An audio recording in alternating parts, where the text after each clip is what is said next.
ఓ మునీంద్ర, అజ్ఞానం తన యొక్క స్వరూపం తెలియకుండా అజ్ఞానంలో పడిపోయి ఎవరైనా బతుకుతుంటే వారు ఎటువంటి వారో చక్కని ఒక శ్లోకం ద్వారా చెప్తున్నారు.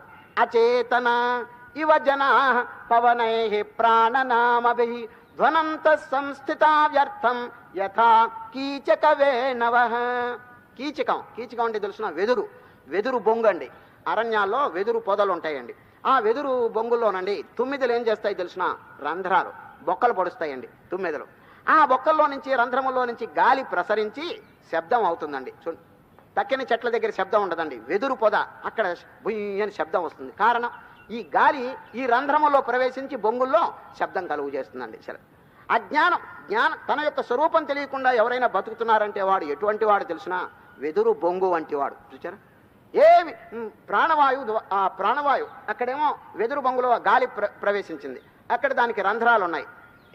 ఎవరు ఆ రంధ్రములు ఏర్పాటు చేసింది? తుమ్మిదలు. ఈ శరీరం అనేటువంటి వెదురు, దీంట్లో కూడా 9 రంధ్రాలు ఉన్నాయండి. 9 రంధ్రాలు. దీని పేరు నవరంధ్రాలు అంటారు. ఎవరు పొడిచారు చెప్పండి? బ్రహ్మదేవుడు పుట్టినప్పుడే పొడిచి వదిలిపెట్టాడండి 9 రంధ్రాలు.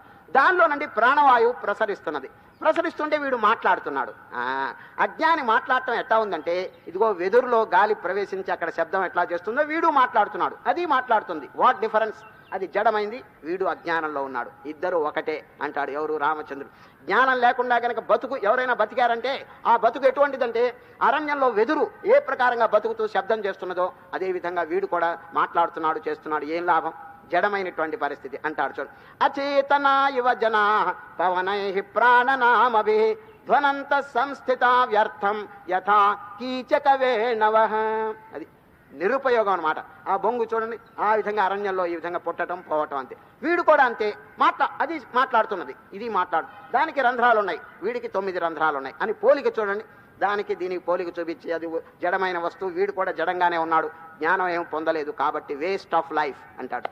జీవితం నిరుపయోగం. ఇటువంటి వాళ్ళకి జ్ఞానం తెలియకుండా కనుక జీవిస్తే దేంతో సమానం అంటే వెదురు బొంగుతో వాడు సమానం అన్నాడండి.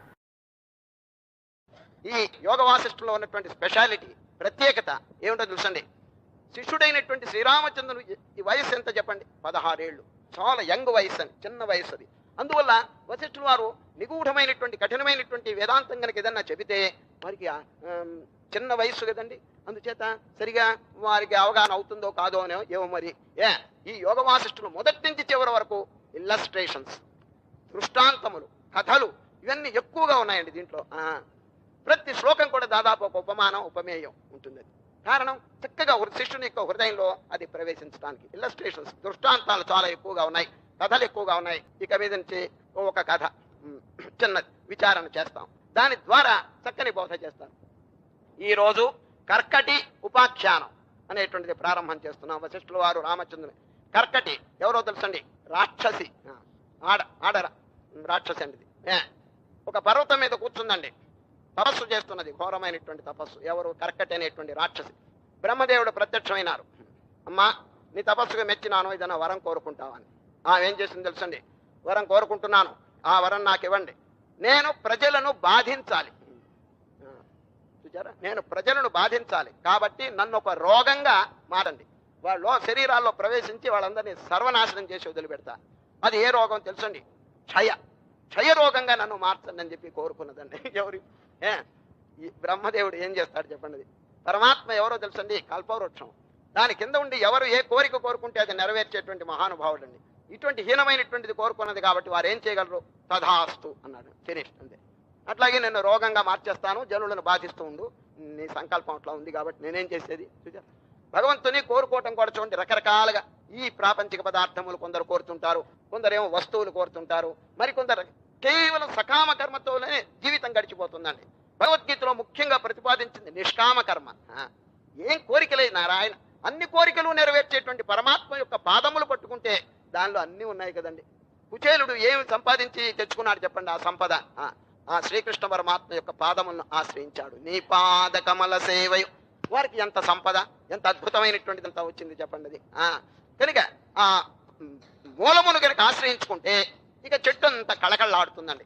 చెట్టు మొదలకి నీళ్లు పోయండి చాలు, ఆకులు, కాయలు, పండ్లు అన్ని కూడా చక్కగా ఉంటాయండి. అది ఆ విషయం తెలియక ప్రజలండి దేవుణ్ణి ఏదో చిన్న చిన్న కోరికలు ఇవన్నీ కోరుకుంటారు. ధ్రువుడు కూడానండి మొట్టమొదటి సకామ కర్మతోనే ప్రారంభం చేసినాడు, కానీ భగవంతుడు ప్రత్యక్షం కాగానే వదిలేశాడండి. నాన్ సెన్స్, ఏమిటి తుచ్చమైనటువంటి వస్తువు నేను కోరకూడేంటి, రాజ్యం ఎందుకు నాకు, మా తండ్రి యొక్క ఒడిలో కూర్చునేటువంటి అది ఎందుకు నాకు, మీరు కనిపించినారు, నేను గాజు పెంకు కోసం వెతుకుతున్నాను, నాకు రత్నం కనిపించింది, నాకు వరం వద్దు అనేశాడండి ఎవరు ధ్రువుడు. స్థానాభిలాషి తపసి స్థితోహం త్వాం ప్రాప్తవాన్ దేవమునేంద్ర గుహ్యం. భాగవతం. కాచం విచిన్వన్ సమవాప్య రత్నం. కాచం, కాచం అంటే గాజు, గాజు పెంకు కోసం నేను వెతుకుతుంటే రత్నం కనిపించింది నాకు, మీ వంటి రత్నం.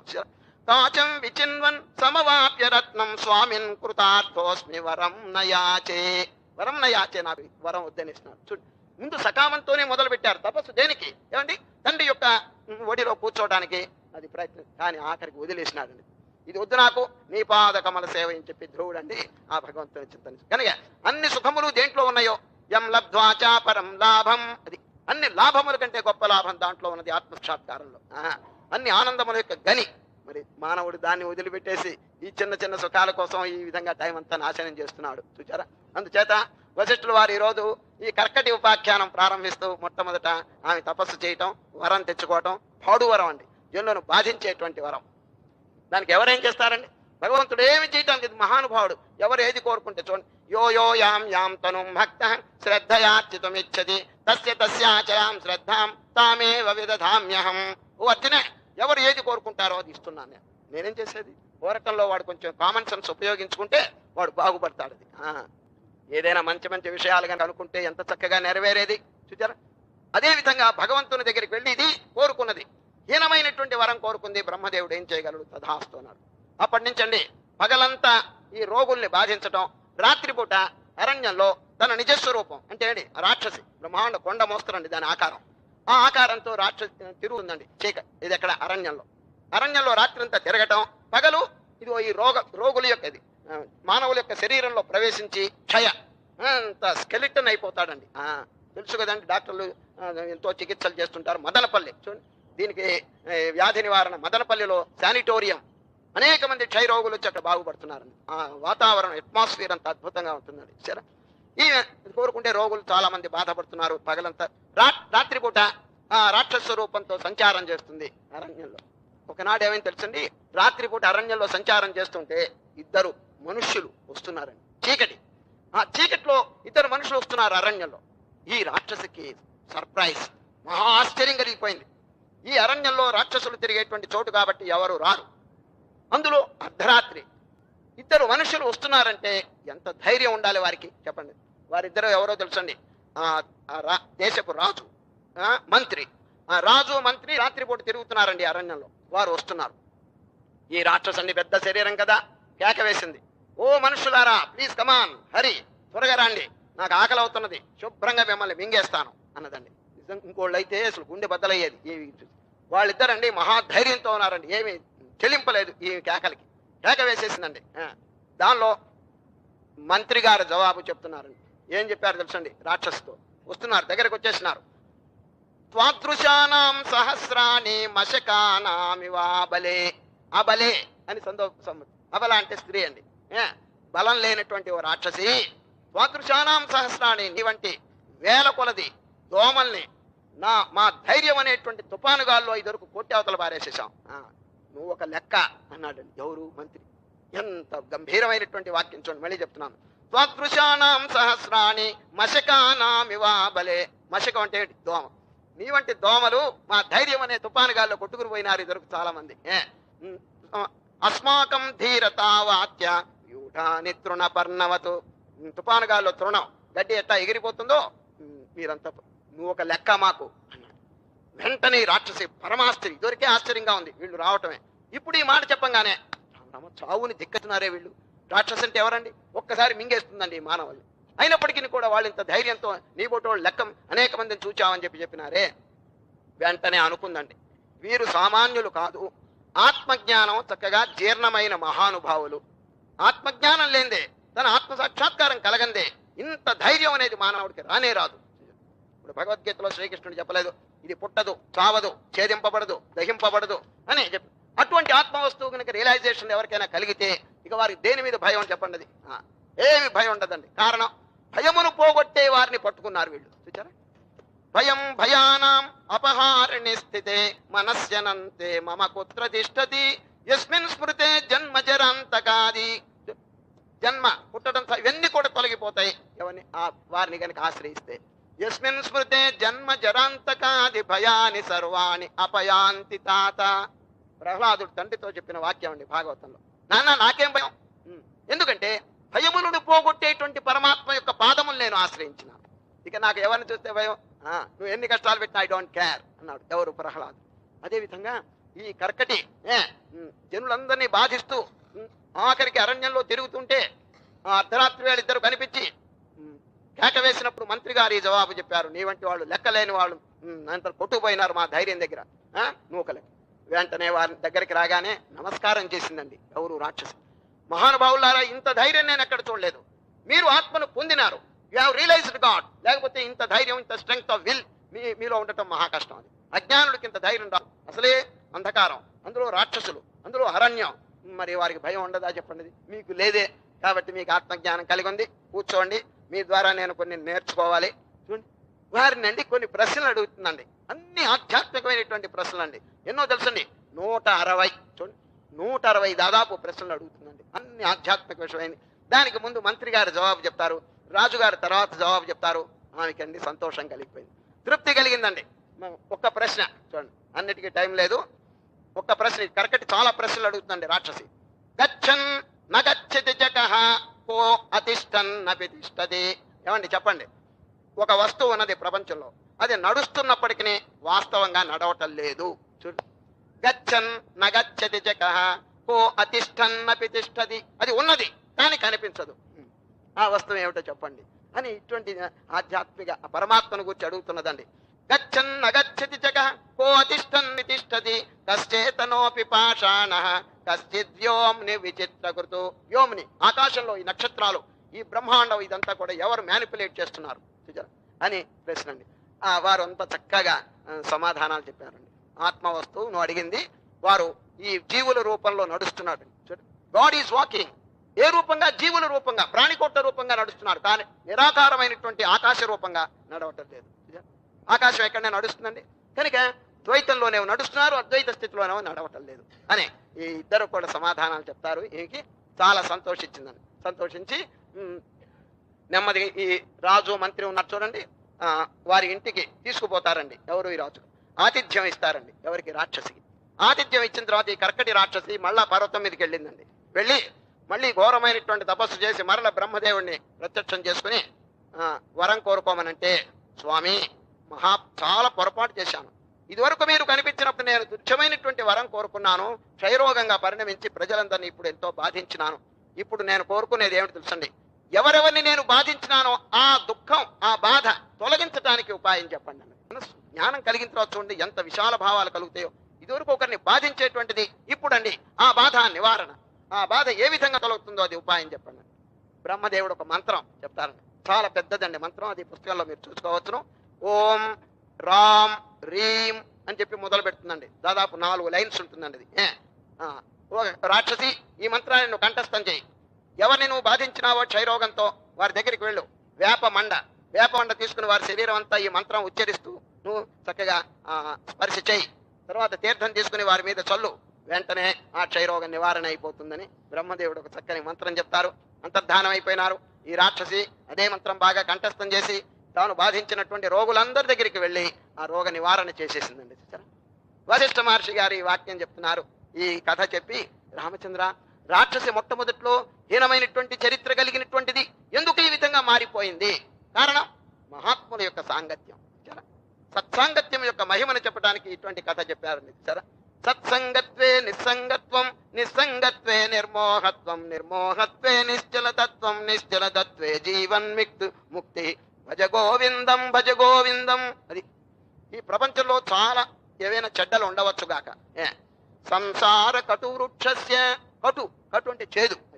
ఈ సంసారం ఎటువంటి తెలుసండి, చేదు చెట్టు అండి, చేదు చెట్టు, కానీ 2 తీపి పండ్లు ఉన్నాయండి దీనికి అంటారు చూడండి. సంసార కటు వృక్షస్య ద్వే ఫలే అమృతోపమే. అమృతం అంటే 2 పళ్ళు ఉన్నాయి దీనికి. దేనికి? ఈ సంసార దుఃఖం అనేటువంటి దానికి. ఏమిటా పండ్లు చెప్పండి? సుభాషిత రసాస్వాద సంగతి సుజనే జనే. మహాత్మ యొక్క సాంగత్యం, వారి ముఖత 2 వాక్యములు వినటం అనేటువంటి 2 అమృతమైనటువంటి ఫలములు ఉన్నాయి ఈ సంసార అనేటువంటి చెట్టు కింద. చేదు చెట్టు అండి. కనుక ఇప్పుడు మహాత్ముల యొక్క సాంగత్యం చేత మనస్సు మార్చుకుందండి. మనస్సు మార్చుకుని మంచి సత్ప్రవర్తన కలిగి అనేక మందికి ఉపకారం చేయటం మొదలుపెట్టిందండి. వశిష్ఠుల వారు ఈ చరిత్ర చెప్పి 1-2 శ్లోకములు తద్వారా బోధ చేస్తున్నారండి. ఏం చెప్పారో తెలుసండి. ఓ రామచంద్ర, ఏనాటికైనా మానవుడు తాను ఈ జడమైనటువంటి స్వరూపం కాదు అని చెప్పి తెలుసుకోవాలను అంటారండి.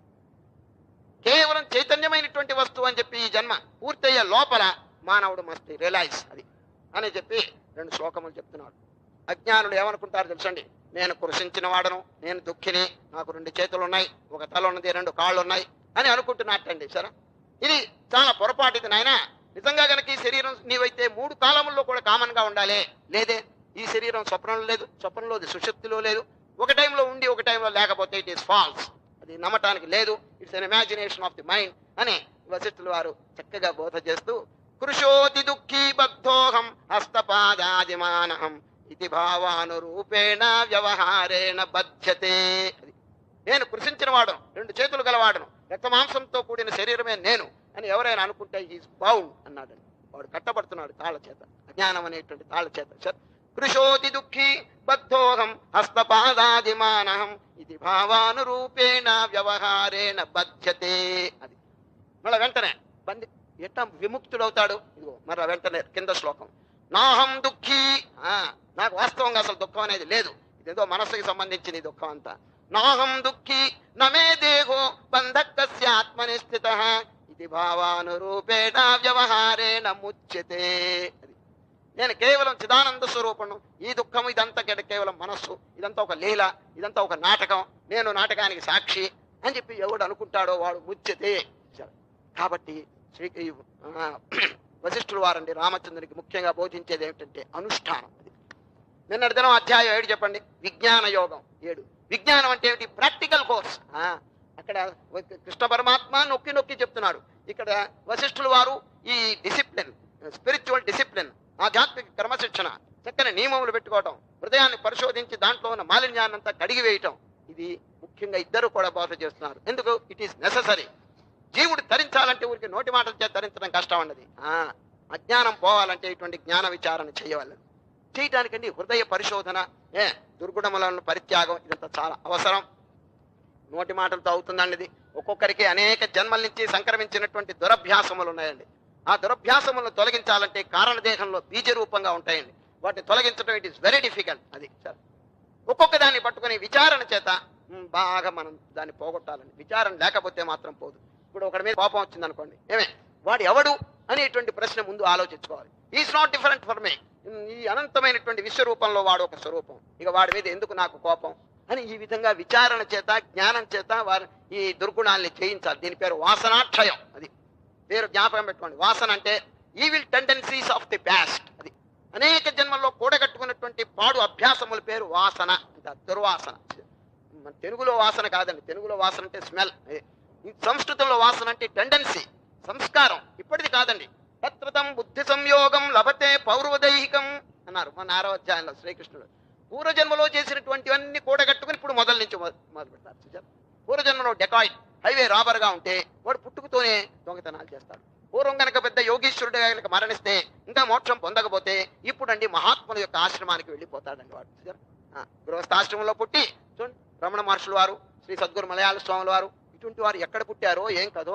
వారేమో తిరువన్నామలకి, వీరేమో ఏర్పాడు తిరుపతి గోగర్భంలో ఎన్నో సంవత్సరాలు తపస్సు చేసినారు. ఇదంతా చూడండి పూర్వజన్మ యొక్క సుకృతం, ఆ సంస్కారం పుట్టుకతోనే వచ్చింది. ఇప్పుడు గోదావరి జిల్లాకి వెళ్ళండి, బాలయోగులు కనిపిస్తారండి చాలా మంది. వారు చిన్నప్పటి నుంచి కూడా యోగాభ్యాసం ఎవరు నేర్పారు చెప్పండి? చిన్న వయసులో ఒకరు నేర్పడేటండి. పూర్వజన్మ సంస్కారం చిన్నప్పటి నుంచి వచ్చేసిందండి. సరే, తత్రతం బుద్ధి సంయోగం లభతే పౌర్వదైహికం. కాబట్టి కనీసం ఈ జన్మలోనైనా ఆ హృదయమును కొంచెం బాగా పరిశోధించి దానిలో ఉన్నటువంటి అవకతవకలు, ఈ కామక్రోధాదులు, అరిషడ్వర్గం తొలగించాలి. విషం విషమ వైషమ్యం న విషం విషముచ్యతే. యథార్థమైన మహా పవర్ఫుల్ విషయం ఏమిటంటే ఈ విషం కాదు, విషయములు. ఈ విషయ భోగములు ఉన్నాయి చూడండి, దీని మీద పరిగెత్తేటువంటి వాడండి జన్మ జన్మాంతరం అనేకమైనటువంటి శరీరములు ధరించి బాధలు పడవలసి వస్తుంది. కాబట్టి ఏది ఎక్కువ ప్రమాదం చెప్పండి? ఈ విషం కాదు, ఈ విషం కొడుతుంది. ఇప్పుడు పాము గాని తేలు గాని కుడితే ఒక్క శరీరం నశించిపోవచ్చు గాక, విషయములు కనుక కుడితే చెప్పండి అనేక జన్మలు పుట్టడం. కనుక రామచంద్రుడు చెప్తున్నాడు, విషం విషమ వైషమ్యం న విషం విషముచ్యతే. ఈ విషం అనేది సామాన్యం, ఇదేమంత పెద్ద ప్రమాదం కాదు, విషయములు ప్రమాదం అంటాడు. జన్మాంతరఘ్న విషయ, ఈ విషయములేంచే జన్మాంతరం అనేక జన్మల్ని నాశనం చేస్తాయి. ఇది ఏకదేహహరం విషం, ఈ మామూలు విషం ఒక్క శరీరాన్ని మాత్రమే పడగొడతాయి. కాబట్టి చాలా ప్రమాదం, జాగరూకతగా ఉండాలి అని చెప్పి శ్రీరామచంద్రుడు తన అనుభవాన్ని వెల్లడిస్తున్నారు. ఇంకా చూడండి చక్కని విషయాలు. ఇక రామచంద్రుని యొక్క అనుభవం ఇంకా పూర్తి అయిపోతుందండి ఈ రోజుతో. అంచేత చివరి భాగంలో ఏం చెప్తున్నారంటే, ఓ విశ్వామిత్ర మునీంద్ర, ఇప్పుడు గనక నేను జాగ్రత్త పడకపోతే భవిష్యత్తులో ఏ పరిస్థితి ఎట్లా ఉంటుందో ఎవరు చెప్పగలరు? ఇప్పుడు నేను ఆరోగ్యంగా ఉన్నాను, మంచి అవకాశం, చింతన చేయడానికి తగినటువంటి అన్నీ ఉన్నాయి. ఈ టైంలో కనుక నేను జాగ్రత్త పడకపోతే భవిష్యత్తులో ఎట్లా ఉంటుందో అని చెప్పి చెప్తున్నారన్నది. సరే, ఆ శ్లోకం అండి. అద్యచేత్ స్వచ్ఛయా బుద్ధ్యా మునీంద్ర న చికిత్స్యతే. చికిత్స అనేటువంటి పదం ప్రయోగించారండి. చికిత్స అనేది ఎప్పుడు వస్తుంది చెప్పండి? ఆ పదం రోగం. ఏదైనా రోగం ఉన్నప్పుడు చికిత్స చేయాలండి. రామచంద్రుడు చెప్తున్నాడు, ఈ పుట్టటమే ఒక రోగం, ఈ శరీరమును ధరించటమే, ఈ సంసార రంగంలో పడటమే ఒక రోగం. కాబట్టి దానికి చికిత్స ఇప్పుడే చేసుకోవాలంటాడు. ఇప్పుడు అంటే ఏమిటి చెప్పండి? బాల్యం. చూడండి, వీరికి 16 ఏళ్ల వయసు అండి రామచంద్రుడికి. ఇప్పుడు గనక నేను జాగ్రత్త పడకపోతే భూయ తచ్చికిత్సాయాం తత్కిల అవసర కుత. ఇటువంటి చికిత్స చేయడానికి అవకాశం ముందు ఎట్లా ఉంటుందో నేను చెప్పలేను. కాబట్టి ఓ మునీంద్ర, దీనికి చికిత్స చెప్పండి. భవరోగం, ఈ సంసార దుఃఖం అనేటువంటి రోగానికి, ఈ జనన మరణ రూపమైనటువంటి వ్యాధికి ఉపాయం చెప్పండి, చికిత్స. చూడండి, చికిత్స అని అడుగుతున్నారు. ఇది నిజంగా చికిత్సేనండి. ఇది చికిత్స అంటే మందు. ఇప్పుడు మీరందరూ ఇక్కడ కూర్చున్నారంటే దేనికోసం తెలిసిన? చికిత్స కోసం అండి. సరే, ఈ భవరోగం, ఈ సంసార దుఃఖం, ఈ ఏ విధంగా మనం తప్పించుకోగలం అనే చికిత్స కోసం మానవుడు పరితపిస్తూ ఉంటాడు, ముముక్షు. ఇప్పుడు చూడండి, అనేక మంది దారిపోతున్నారు. ఎవరికి ఏమైనా పట్టిందా చెప్పండి? ఆ చికిత్స చేయించుకోవాలి, ఈ రోగం పోవాలను, ఈ దుఃఖం అనేటువంటి రోగం తొలగిపోవాలనేటువంటి ఉద్దేశం ఎవరికి ఉంటుందో వారు మాత్రమే చికిత్స కోసం ప్రయత్నం చేస్తారు కదండి. నాకేమొచ్చే బాధ లేదు, నేను హాయిగా ఉన్నాను, నా ఆరోగ్యంగా ఉన్నాను అని అనుకున్న వాడికి ఇంకా చికిత్స దేనికి? అయితే మీరు అడగచ్చు, ఏమండి నేను ఆరోగ్యంగా ఉన్నాను కదా అని. అయ్యా, ఈ ఆరోగ్యం కాదండి, ఇది స్థూల శరీరం యొక్క ఆరోగ్యం మీరు చూచేది. ఆ లోపల సూక్ష్మ శరీరం అంతా కుళ్ళి నశించిపోతున్నది, అనేకమైనటువంటి వ్యాధులు దానికి కలుగుతున్నాయి. దానికి మరి చికిత్స చేయాలా లేదా చెప్పండి? సూక్ష్మదేహం ఏమిటి? మనస్సు. ఆ మనస్సుకి ఎవరైనా చికిత్స చేస్తున్నారా? భగవద్గీత మొదట్లోనండి ప్రార్థన శ్లోకాల్లో ఒకటి ఉన్నది. ఏమిటి తెలిసిన? ఈ స్థూల శరీరాన్ని అందరూ కడుగుతున్నారు, పొద్దున్న లేస్తే స్నానం చేయిస్తున్నారు, సబ్బు వేస్తున్నారు, సున్నిపిండి వేసి రుద్దుతున్నారు, బాగా మాలిన్యం అంతా పోగొట్టు. ఇది అందరికీ తెలుసు. కానీ సూక్ష్మ శరీరాన్ని కడగటం తెలుసునా అని ఒక చక్కని శ్లోకం చెప్తున్నారు. మల నిర్మోచనం పుంసాం జల స్నానం దినే దినే. దినే దినే ప్రతిరోజు జల స్నానం చేస్తున్నారు. కానీ సకృద్గీతాంబసి స్నానం సంసార మలమోచనం. గీతామృతం, భగవద్గీత జ్ఞానామృతం అనేటువంటి తీర్థం చేత కనుక ఆ మనస్సుని కడిగి వేస్తే శుద్ధంగా ఉంటుంది. ప్రతిరోజు ఇది కూడా చేయండి అంటాడు. చూడండి, మొట్టమొదట్లో గీత చదివే ముందుగా ఈ శ్లోకం చదువుతారండి. సార్, మల నిర్మోచనం పుంసాం జల స్నానం దినే దినే సకృద్గీతాంబసి స్నానం సంసార మలమోచనం. కనుక చికిత్స కోసం అండి పరితపిస్తున్నాడండి ఎవరు? రామచంద్రుడు. దీని పేరు ఏమంటారు తెలుసునా? తీవ్ర ముముక్షుత్వం. తీవ్ర ముముక్షుత్వం, how to cross this ocean. ఈ సంసార సాగరమును ఏ విధంగా దాటుతానని చెప్పి పరితపించటం పేరండి ముముక్షుత్వం అండి. ఇప్పుడు రామచంద్రుని యొక్క స్వరూపం అట్లాగే ఉందండి. ఓ విశ్వామిత్ర మునీంద్ర, త్వరగా చెప్పండి, త్వరగా చెప్పండి, ఈ రోగానికి చికిత్స ఏమిటో చెప్పండి అని ప్రార్థన చేస్తున్నాడు. అద్యచేత్ స్వచ్ఛయా బుద్ధ్య మునీంద్ర న చికిత్స్యతి. ఇప్పుడు గనక నేను చికిత్స చేసుకోబోతే భూయః తచ్చికిత్సాయాం తత్కిల అవసర కుతః. బాల్యకాలంలో పరితపిస్తున్నాడంటే ఎంత అదృష్టం చెప్పండి. ఎవరికైనా బాల్యకాలంలో ఇట్లా తరించాలని కుతూహలం కలుగుతుందా చెప్పండి. ఒక శిష్యుడండి, గురువు గారు రామాయణం చెప్తున్నారండి. రామాయణం చెప్తుంటే ఏదో విధం దాంట్లో మధ్యలోనండి యమబాధలు అనేటువంటి టాపిక్ వచ్చిందండి. శిష్యుడు అడుగుతున్నాడు, ఏమండి గురువు గారు, ఈ యమబాధలు ఏ విధంగా తొలగుతాయి అని అడిగాడండి శిష్యుడు. యముడికండి సంస్కృతంలో పేరేమిటి తెలుసిన? దండపాణి. చూడు, దండపాణి. దండం అంటే కర్ర పట్టుకుంటాడండి ఎవరు? యముడు గారు. ఎందుకు? పాపల్ని ఇవి పగలగొట్టడానికి. వారి పేరు దండపాణి. ఈ శిష్యుడు అడుగుతున్నాడు, ఏమండి దండపాణి గారి బాధ ఎట్లా తొలగుతుంది అని అడిగాడండి. గురువు ఏం చెప్పాడు తెలుసిన? కోదండపాణి కాళ్ళు పట్టుకోవయ్యా అన్నాడు. అంతే. ఎంత చక్కగా చెప్పాడు చూడండి. దండపాణి యొక్క బెడద పోవాలంటే కోదండపాణి ఆశ్రయించకపోతే ఎట్లా చెప్పండి. కనుక ఈ జీవితంలో ఎవరైనా అట్లా ఆశ్రయిస్తున్నారా? టైం దాటిపోతున్నది, ఈ బాల్యకాలం అయిపోతున్నదని రామచంద్రుడు తహతహలాడిపోతున్నాడండి. అద్య అంటాడు. ఇప్పుడు ఈ బాల్యకాలంలో గనక నేను చికిత్స చేసుకోకపోతే, సరైనటువంటి సాధనలు గనక చేసుకోకపోతే భూయ తచ్చికిత్సాయాం తత్కిలా అవసర కుతః భవిష్యత్. కనుక ఎంత శీఘ్రంగా మానవుడు, ఇప్పుడు మీరు ఏ వయసులో ఉన్నారో గో ఆన్ బిగిన్. అంతే.